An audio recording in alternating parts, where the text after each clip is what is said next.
नमस्कार जय जगन्नाथ मोर प्रिय ओडिशार भाई और भौणी माने गतकाली ओडिशार पूर्वतन मुख्यमंत्री तथा विरोधी दल नेता माननीय नवीन बाबू एक वीडियो वार्ता जारी करिसेंती जेउथिरे से एमएमडीआर अमेंडमेंट बिल 2026 को विरोध करने कथा कहिसेंती।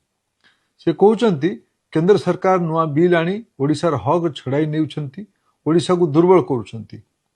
तेबे आज मु आपण मानक सामने सत्य रखिबाकू चाहूची।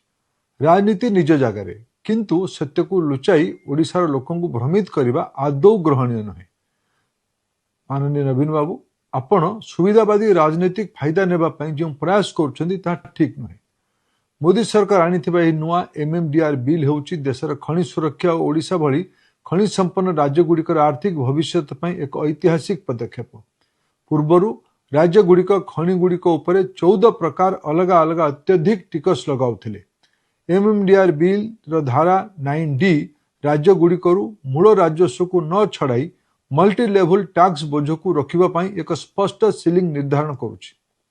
यदि खनि उपरे 70% रु 80% मनमुखी टिकस लदी दिया तेबे लुहा कोयला सिमेंट दाम आकाश छुआ हेबो। ओडिशा समेत भारतर अर्थनीतिर सप्लाई चेन प्रभावित हेबो। इंडस्ट्री एवं इंफ्रास्ट्रक्चर डेवलपमेंट बाधा प्राप्त हेबो। ओडिशार साधारण मध्यवित्त परिवारटीए घर तैयारी करिबा पई लुहा रड और सीमेंट किनिबा कष्टकर हेबो। या सहित साइकेल मोटरसाइकेल ट्रक और ट्रैक्टर दाम मध्य बढ़िबार संभावना अछि। सबुठु बड़ कथा अत्यधिक टिकस बोझ जोगु केन्दुझर सुंदरगढ़ झारसुगुड़ा अनुगुल जाजपुर खनि और कारखाना गुड़िक बंद हो जाइथांता। सेथिपई लक्ष लक्ष युवक युवती सेमान चाकरी और रोजगार हराई थांते।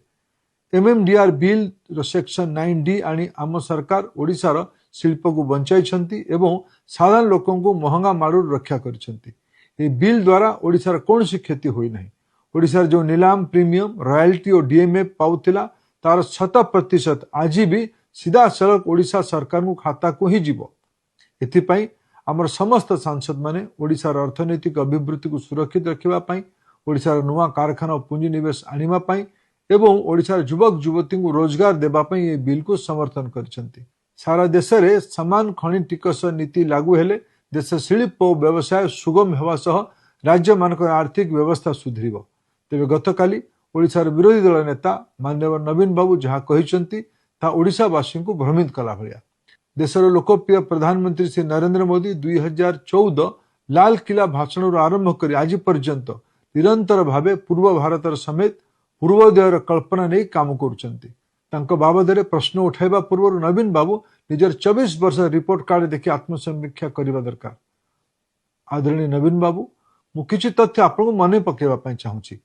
आपण क्षमतारे थिबा बेले 2004 मसियारे ओडिशार वार्षिक खनि राजस्व आय थिला 1000 कोटी टंका। आपण शासन रहिबा भितरे 2014 मसिया पर्यंत अर्थात जो पर्यंत मोदी सरकार खनि नीतिर संस्कार आनी नथिले सेते बेले यही खनि राजस्व मात्र 5000 कोटी टंकार सीमित रहिथिला।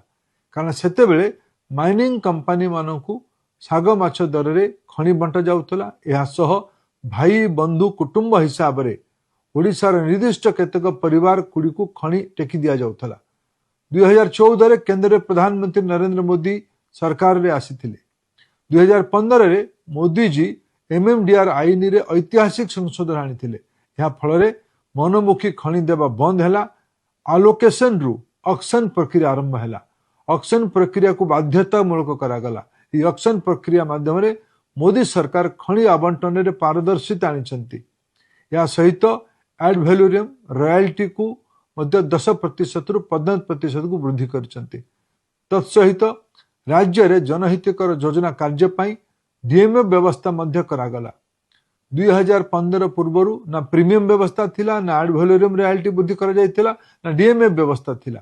2015 एमएमडीआर आईन जोगु जेउ खनिज आय 5000 कोटी टंका रे अटकी थिला ताहा 10 गुण वृद्धि पाई आज प्राय 50,000 कोटी टंका रे पहुंची। एथि सहित डीएमएफ पांठी जरिया रे ओडिशा को 37,000 कोटी टंका मिली। माननीय नवीन बाबू यह आपणकर नुहे बरं मोदी सरकार स्वच्छ नीति और रिफॉर्म र प्रतिफलन। आपण को कहबाकू चाहे जे मोदी जी खनि सुधार नीति कारण ओडिशा भली राज्य मानक राजस्व बढ़ी। मु एक उदाहरण देबाकू चाहूची। लुहा पत्थर हाराहारी विक्रय मूल्य जदि टन पिछा 3000 टंका हुए तेबे ओडिशा सरकार को प्रीमियम बाबद अधिका 3300 टंका जहाँ होची सेलिंग प्राइस 110%। आड भैलोरियम रॉयल्टी बाबद 450 टंका, डीएमएम बाबद 45 टंका, एपरिक मोट 3795 टंका ओडिशा राजकोष को आसुची। आपण निजे कहतु नवीन बाबू, मोदी सरकार खनि सुधार नीति जो राजस्व कहार बढ़िला, राज्यर ना केन्द्रर?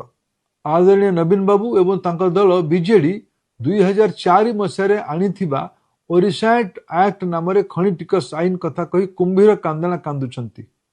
2005 रे मान्यवर हाईकोर्ट ताहाकु रद्द करथिले। बीजेडी सरकार 2006 रु 24 पर्यंत दीर्घ 18 वर्ष धरी मान्यवर सुप्रीम कोर्ट रे मामला रे गड़ाई चली एवं कौनसी पदक्षेप नेले नहीं। 2004 रो परिस्थिति भिन्न थिला। 2014 प्रधानमंत्री दायित्व नरेंद्र मोदी जी नेला परे खनिज संपद कहार रहिबो, लोकंकर ना पुंजीपति मानकर? या पर एक ऐतिहासिक निष्पत्ति एमएमडीआर एक्ट को संशोधन करके आनिले। पूरा अधिकार राज्य को गला, प्रीमियम हैला, रॉयल्टी आड वैल्यूरम है कि 15% हैला, ता सह डीएमए भलिया नुआ व्यवस्था तैयारी करागला। मोदी सरकार ओडिशा भलिया राज्य पाई बद्धपरिकर अछंती और विकास पाई दायित्व नहीं। आदरणीय नवीन बाबू, आपण जेतेबेले 2000 मसीह दायित्व नेले सेतेबेले ओडिशार ऋणभार मात्र 3000 कोटी टंका थिला, किंतु आपण जेतेबेले दायित्व रु गले सेतेबेले ओडिशावासी मुंडरे 96,000 कोटी टंका ऊर्ध्व बोझ लदी दे गले। आपण शासन को आसीबा बेले ओडिशार मुंड पिछा ऋण बोझ प्राय 6000 टंका थिला। आपण जीवा समय ओडिशावासी मुंड पिछा ऋण बोझ 26,000 टंका करि दे गले। यह कौन आपण आर्थिक संस्कार? माननीय नवीन बाबू, आपण युववर्ग भविष्य कथा कही से भ्रमित करने चेष्टा करी कथा आपण मुहर शोभा पाऊ ना। मोर अनुरोध, ओडिशार जनसाधारण को मिछ कही आप भ्रमित करंतु नहीं। ये बिल द्वारा ओडिशा कौन लाभ पाइब ता निजर मत रखिले ओडिशावासी खुशी हेबे। धन्यवाद। जय जगन्नाथ।